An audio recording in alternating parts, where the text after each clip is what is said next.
Hi, everybody. Today we are here to answer the question, why some caregivers are more stressed out than other caregivers.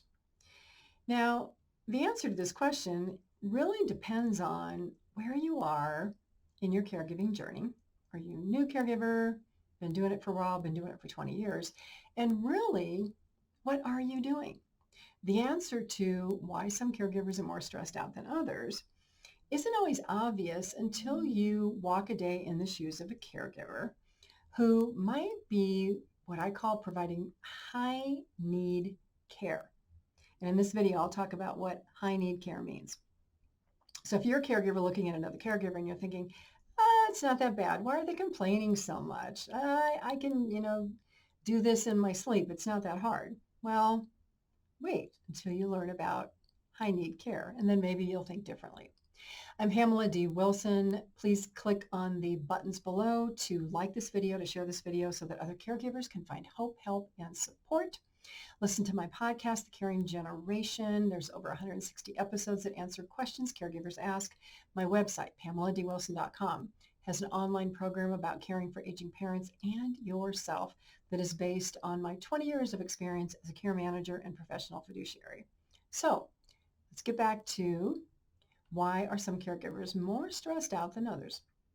Well, caring for loved ones with high care needs can be super stressful. And so let me share a few examples. Let's say that you are caring for a loved one who has Alzheimer's or dementia, and they have a lot of behaviors. They say no to everything. I'm not going to bathe. I don't want to eat. I don't want to take my medications. They're not going to participate. Sometimes they're even combative, right? Maybe they pinch or bite or kick or yell or scream. Yes, this really happens. When I was a care manager, I can tell you, oh my gosh, I have been hit, bitten, had my hair pulled, been screamed at, yelled at, had somebody try to jump on my car on the freeway, on the interstate, had people try to run away from taking medications, hide them under plates or napkins. When you're caring for somebody with memory loss, all the rules are off the table, right? People who care for people with Alzheimer's or dementia, those caregivers, you never know what's going to happen the next hour or the next day. It's totally unpredictable. People with Alzheimer's or dementia can get more agitated in the evening.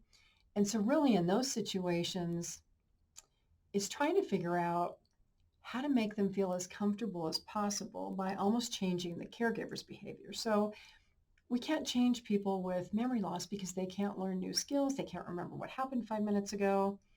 And so that loss of control for the caregiver raises stress levels because eventually you have a person who can't be left alone at all.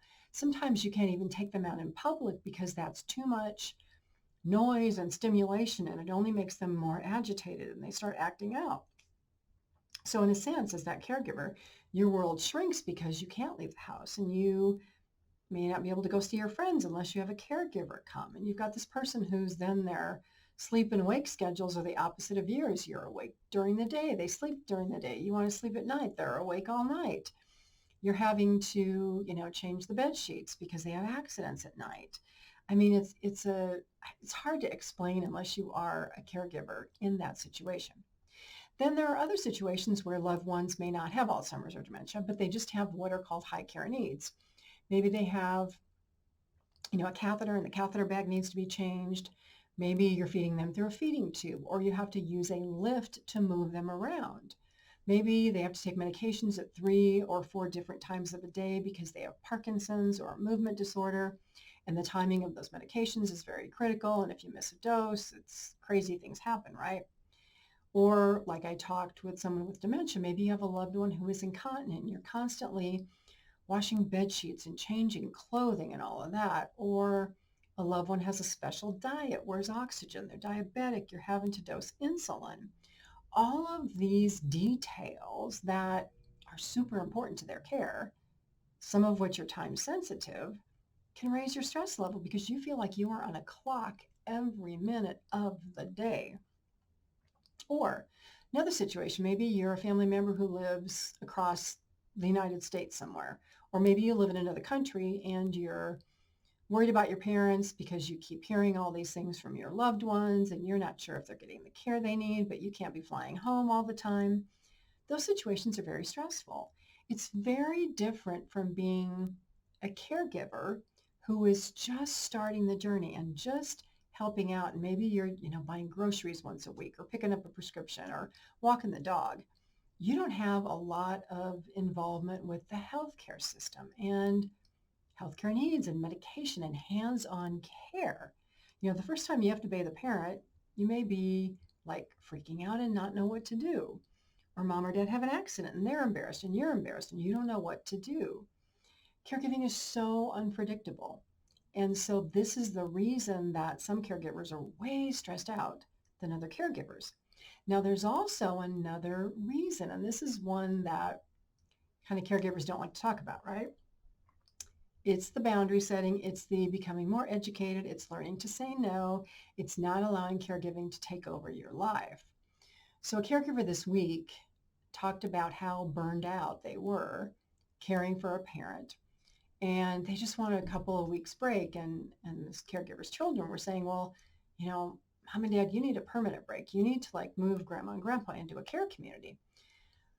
But the caregiver was like, oh, then I'm going to have to clean out their house and I'm going to have all these other things that I'm going to have to do. And there is a point, there's kind of like this break even point where it's like, if I do this, it's going to be way more work today, right? But if I do this and it's way more work today, is my life easier a week from now, a month from now, a year from now, 2 years from now, 3 years from now? So it's kind of like getting through that, oh, this is really the pits right now, and I just need to get through it and do it so that life will be easier in the future. So there's a lot of reasons that some caregivers are more stressed out than others. Many times it's the care situation, the person that you're caring for, the relationship that you have with them, the tasks that you have to do. And so rather than putting yourself into a situation that you know is going to continue to advance and get worse, start looking today at other options. Join a caregiver support group, take a caregiver course, figure out how to lessen the time that you're going to spend in caregiving activities, because all caregivers need what I call an exit plan. How are you going to eventually transfer these responsibilities to somebody else, whether again it's paid caregivers, a care community, something else? And I know you're all saying, oh, there's no money. Medicaid is a great support service for the elderly. If you haven't looked into it, I recommend you start to look into it. There's a video here on my YouTube channel called something about how does Medicaid help me take care of aging parents, or does Medicare pay for care communities? Plenty of videos here. I'm Pamela D Wilson. Thanks for watching this video. Thanks for being here. Again, press the like and share buttons below so that other caregivers can find hope, help, and support. And go check out my website, PamelaDWilson.com, and my podcast, The Caring Generation, and my Facebook caregiving support group called The Caregiving Trap. I will see you all again soon in another video.